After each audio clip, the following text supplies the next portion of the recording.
Dear viewers, আসসালামু আলাইকুম। আশা করি আপনারা সবাই ভালো আছেন। বিডি ফ্যাক্ট নিউজ 24 এর সংবাদে আপনাদের সকলকে স্বাগতম। সাথে আছে আমি নাহিদ হাসান। প্রিয় দর্শক, অবশেষে ভারত ছাড়তে বাধ্য হচ্ছেন শেখ হাসিনা। যুক্তরাষ্ট্রের চাপের মুখে দিল্লির সিদ্ধান্ত। চলুন বিস্তারিত জানা যাক। ছাত্র জনতার গণ অভ্যুত্থানের মুখে দেশ ছাড়তে বাধ্য হওয়া সাবেক প্রধানমন্ত্রী শেখ হাসিনাকে এবার ভারত ছাড়তে হচ্ছে। দীর্ঘদিন ধরে ভারতে অবস্থান করায় যুক্তরাষ্ট্রের চাপের মুখে পড়েছে দিল্লি। তাই অবশেষে শেখ হাসিনাকে দেশ ছাড়ার নির্দেশ দিয়েছে ভারত সরকার। বিশ্বব্যাপী এই পরিস্থিতি নিয়ে উত্তেজনা বাড়ছে, যেখানে যুক্তরাষ্ট্র ভারতকে প্রশ্ন করেছে শেখ হাসিনা কিভাবে এবং কোন অবস্থায় দিল্লিতে অবস্থান করছেন। এর জবাবে ভারত জানিয়েছেন খুব অল্প সময়ের মধ্যেই শেখ হাসিনা মধ্যপ্রাচ্যের কোনো দেশে চলে যাবেন।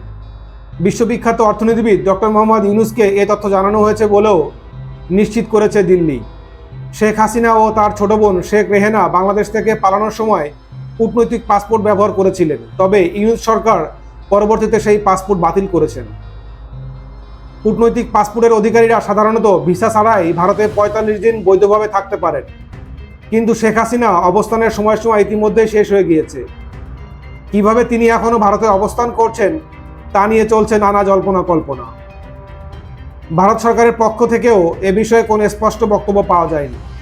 গত ৫ই আগস্ট ছাত্র জনতার গণ অভ্যুত্থানের মুখে বাংলাদেশ ত্যাগ করে ছোট বোন শেখ রেহেনাকে সঙ্গে নিয়ে ভারতে পালিয়ে যান শেখ হাসিনা। দিল্লির কাছে গাজিয়াবাদের হিন্দু বিমান ঘাঁটিতে বাংলাদেশের সামরিক বাহিনীর একটি বিমানে অবতরণ করেন তিনি। সেই থেকে তার অবস্থান সম্পর্কে বিশেষ কিছু জানা যায়নি, তবে বিশেষ সূত্র মতে তার মেয়ে সাইমা ওয়াজেদ পুতুলও সেখানে তার সঙ্গে আছেন এবং মেয়েও তার পরিবারের সঙ্গে সময় কাটাচ্ছেন। এই অবস্থায় শেখ হাসিনার পরবর্তী গন্তব্য কোথায় হতে পারে তা নিয়ে আলোচনা চলছে। প্রিয় দর্শক, দেশের চলমান পরিস্থিতি সম্পর্কে আপনার মতামত জানাতে ভুলবেন না। গুরুত্বপূর্ণ খবর জানতে আমাদের চ্যানেলটি লাইক, সাবস্ক্রাইব করে আমাদের সাথেই থাকুন। টিল দেন, আল্লাহ হাফেজ।